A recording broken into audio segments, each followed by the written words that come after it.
Hi అండి, నమస్తే. Welcome to my channel Divya Ravi blogs. ఈరోజు మనం కిచెన్లో ఏం వండబోతున్నామంటే ఆనియన్ పకోడా. ఎందుకంటే మాకు ఇక్కడ హైదరాబాద్లో వర్షం పడి వాతావరణం అంతా చల్లగా అయిపోయిందండి. చూపించు మాట్లా బయటికి.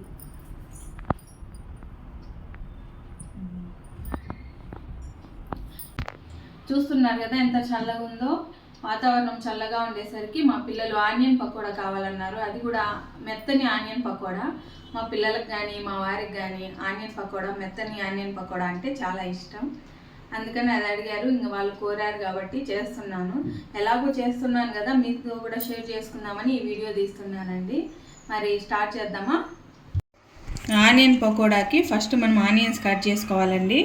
ఈ విధంగా మరీ సన్నగా కాకుండా మరీ లావుగా కాకుండా ఇలా కట్ చేసుకోవాలి. అన్నింటిని ఇలా కట్ చేసుకొని ఈ విధంగా విడివిడిగా తీసుకొని పెట్టుకోవాలి. ఇప్పుడు ఇందులోకి మొదటగా చిటికెడు వంట సోడా, రుచికి సరిపడా ఉప్పు, 2 చిటికెళ్ళ పసుపు, అలాగే కారానికి తగినట్టుగా ఘాటుకు తగినట్టుగా కారం పొడి వేసుకోవాలి. కారపొడి ప్లేస్లో పచ్చిమిరపకాయలు కూడా వేసుకోవచ్చండి. మా పిల్లలు చిన్నపిల్లలు కదా, తినలేరు అనేసి నేను కారపొడి వేశాను. అలాగే ఇందులో ఒక పెద్ద కప్పుకి 3/4 భాగం 3/4 శనగపిండి తీసుకున్నాను. ఇవన్నీ వేసి ఫస్ట్ నార్మల్గా కలిపేసుకోవాలి. వర్షం పడుతున్నప్పుడు మీరు మీ ఇంట్లో ఏ చేసుకునే దానికి ఎక్కువ ప్రిఫర్ చేస్తారు నాకు కామెంట్ సెక్షన్లో షేర్ చేయండి.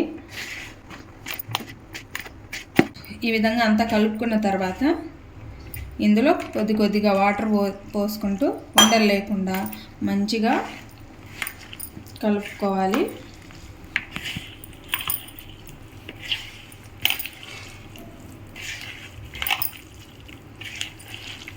ఇంకొన్ని నీళ్ళు పడతాయి.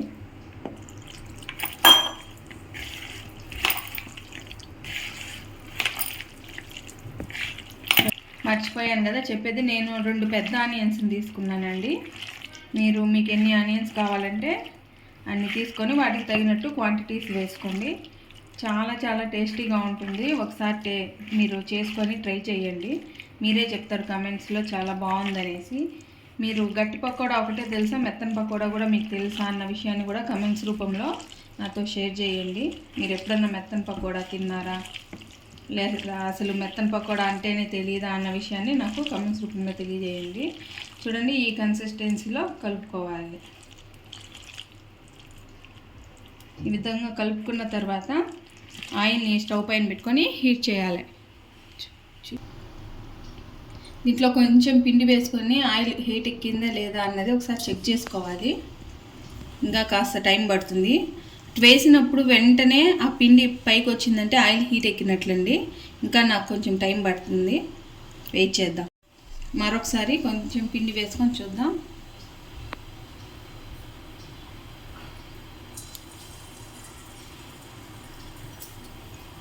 అదే ఆయిల్ హీట్ అయిందండి. మీడియం ఫ్లేమ్లోనే మెత్తని పకోడాని ఫ్రై చేసుకోవాలండి. హై ఫ్లేమ్లో ఫ్రై చేసినట్లయితే పైన బాగా కాలి లోపల పచ్చిగా ఉంటుంది. కాబట్టి మంటని మీడియం ఫ్లేమ్లో అడ్జస్ట్ చేసుకొని దీన్ని కొద్ది క్వాంటిటీలోనే తీసుకోవాలి. చూడండి, ఇలా తీసుకొని ఇట్లా విడివిడిగా వేసుకోవాలి.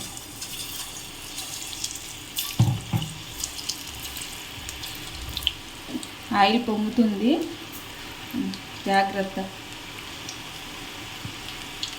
ఇట్లా కొద్ది క్వాంటిటీలోనే వేసినాక కొంచెం ఫ్రై అయినంత వరకు కూడా గరిటె దీంట్లో పెట్టకూడదు. అది పెట్టినట్లయితే శనగపిండి ఆనియన్ నుంచి సపరేట్ అయ్యి బాగోదు. కాబట్టి ఒక 2 నిమిషాలు అలా మీడియం ఫ్లేమ్లో ఫ్రై చేయాలి. చూడండి, కొద్దిగా ఫ్రై అయింది కదా, ఇప్పుడు గరిటె వేసి కలుపుకోవాలి. ఈ మెత్తని పకోడాని కొంచెంగానే వేసుకొని కాల్చుకోవాలండి. ఎక్కువ వేసినట్లయితే అంత ఉంటలు బజ్జీలు వచ్చినట్టు వస్తాయి. ఇప్పుడు ఇది లైట్ గోల్డెన్ బ్రౌన్ కలర్ వచ్చేంత వరకు గరిటెతో కదుపుతూ ఫ్రై చేసుకోవాలి. ఈ విధంగా కదుపుతూ ఫ్రై చేయడం వల్ల ఏమవుతుందంటే అన్ని వైపులా సమానంగా కాలుతుంది. కదపకుండా వదిలేసినట్లయితే ఒకవైపు బాగా కాలి ఒకవైపు కాలకుండా అలా ఉంటుంది. కాబట్టి కలుపుతూ ఫ్రై చేసుకోవాలి. చూడండి, ఈ విధంగా ఆనియన్ గోల్డెన్ బ్రౌన్ కలర్లోకి వచ్చిన తర్వాత ఇప్పుడు టిష్యూ వేసుకున్న ఒక ప్లేట్లోకి ట్రాన్స్ఫర్ చేసుకోవాలి.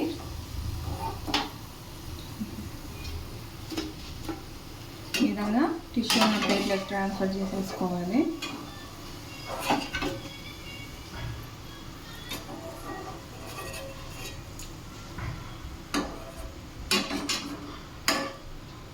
ఇది రానంటుంది, వచ్చేసింది. ఇప్పుడు మరో ట్రిప్ కూడా వేసుకోవాలండి. ఈ ఉంటలకి బోండాలకి వేసినట్టు ఎక్కువ కాకుండా కొంచెం తక్కువగా వేసుకుంటే బాగుంటుంది.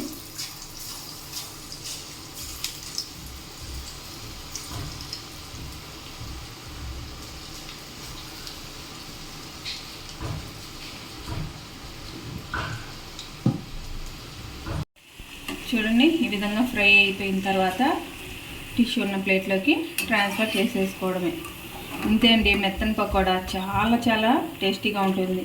టీతో కానీ కాఫీతో కానీ సర్వ్ చేసుకుంటే ఇంకా చెప్పాల్సిన అవసరమే లేదు, అంత టేస్టీగా ఉంటుంది.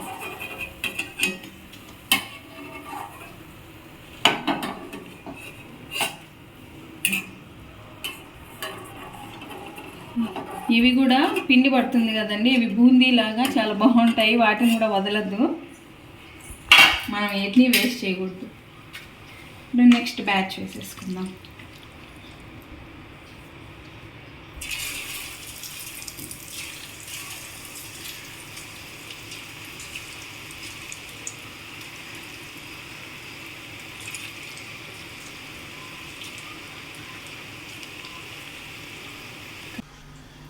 ఈ పిండిలో కరివేపాకు కొత్తిమీర కూడా వేసుకోవచ్చండి. నా దగ్గర ప్రస్తుతం అవైలబుల్గా లేవు, బయటకు పోయి తెచ్చుకుందామంటే వర్షం పడుతుంది. చూపించాను కదా మీకు క్లైమేట్ ఎలా ఉందో, అందుకనేసి ఉన్న దాంతో చేసి పెడదాము, అడిగారు కదా అనేసి చేస్తున్నాను. కరివేపాకు కొత్తిమీర కొంచెం చిల్లీ కూడా కట్ చేసి వేసుకుంటే చాలా బాగుంటుంది. నేను చిన్నపిల్లలు ఉన్నారు కాబట్టి చిల్లీ వేయలేదు. అలాగే కరివేపాకు కొత్తిమీర అయితే నాకు ఈరోజు అవైలబుల్గా లేదండి, అందుకోసం ఇలా నార్మల్గా చేస్తున్నాను. మీకు అవైలబుల్గా ఉంటే తప్పకుండా అవి వేసుకోండి. ఇదిగోండి, మా పకోడీ పర్వం అయిపోయింది. మేమైతే పకోడీని కాఫీతో వేడి కాఫీతో సర్వ్ చేసుకుంటున్నాము. తప్పకుండా మీరు కూడా ఈ మెత్తని పకోడీని ట్రై చేసి ఎలా వచ్చిందో నాకు కామెంట్ సెక్షన్లో షేర్ చేయండి. అలాగే మీకు ఇటువంటి మంచి వీడియోస్ కావాలనుకుంటే తప్పకుండా దివ్య రవి వ్లాగ్స్ అనే ఛానల్ని లైక్ చేసి షేర్ చేసి సబ్స్క్రైబ్ చేసి బెల్ ఐకాన్ని క్లిక్ చేసి పెట్టండి నోటిఫికేషన్స్ కోసం. ఇంకొక వీడియోలో కలుద్దాం మరి. బాయ్.